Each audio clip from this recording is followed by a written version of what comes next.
ஆண்டவராகிய இயேசு கிறிஸ்து நாமத்தினாலே அன்பின் வாழ்த்துதல் அன்செஞ்சு சப்ஸ்கிரைபர்ஸ் யாவரையும் வாழ்த்தி வரவேற்கிற இந்த நாளில் எதற்காக ஜெபிக்க போகிறோம் அப்படின்னு பார்த்திங்கன்னா, நிறைய பேர் அல்சர் பிரச்சனையினால் அவஸ்தைப்பட்டுருக்காங்க. ஸோ அந்த பிரச்சனையை கர்த்தர் சரி செய்யும்படியாகவும் அவர்களுக்கு நல்ல சுகத்தை கட்டளையிடும்படியாகவும் இந்த விஷயத்திற்காக ஜெபிக்க போகிறோம். கண்களை மூடுவோம், ஜெபம் செய்வோம். எங்களை அளவுக்கு அதிகமாக நேசிக்க தான் பரலோக தகப்பனே, இந்த நாளுக்காக நன்றி செலுத்துகிறோம். அப்பராஜா மற்ற புதிய நாளை தந்த கிருபைக்காய் தயவுக்காய் நன்றி செலுத்துகிறோம். நாங்கள் நிற்பதும் நிர்மூலமாகாமல் இருப்பதும் உங்கள் சுத்த கிருபையினால் தான் தகப்பனே. அப்பா, அந்த வயிற்று பகுதியில் அல்சர்னால் வேதனைப்பட்டு கொண்டிருக்கிற ஒவ்வொருவரையும் அப்பா இந்த வேலையில் நினைவு கூறுகிறோம் சுவாமி.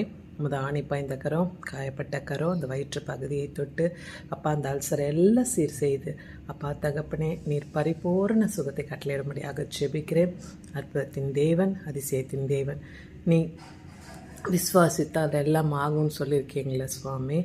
அப்பா தகப்பனே என்னை நோக்கி கூப்பிட பொழுது நீ அறியாத உனக்கு எட்டாவது பெரிய காரியங்களை வைக்க பண்ணுவேன்னு சொல்லியிருக்கீங்களே.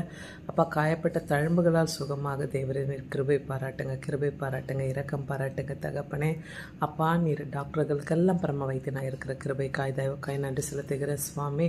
அப்பா, எல்லா பலவீனங்களையும் நீக்கி போடுங்க. நமது பலத்தினாலும் பராக்கிரமத்தினாலும் நிரப்பி தேவன் நீர் உமது நாமத்தை மகிமைப்படுத்திக் கொள்ள வேண்டுமாய் ஜெபிக்கிறேன். துதி கன மகிமை யாவும் ஒருவருக்காக ஏறெடுக்கிறேன். இயேசு கிறிஸ்து உயிர் தெரிந்த வல்லமெல்லாம் நாமத்தினால கெஞ்சி கேட்கிறேன். ஜெபம் கிடம் ஜீவனுள்ள தகப்பனே, ஆமேன், ஆமேன்.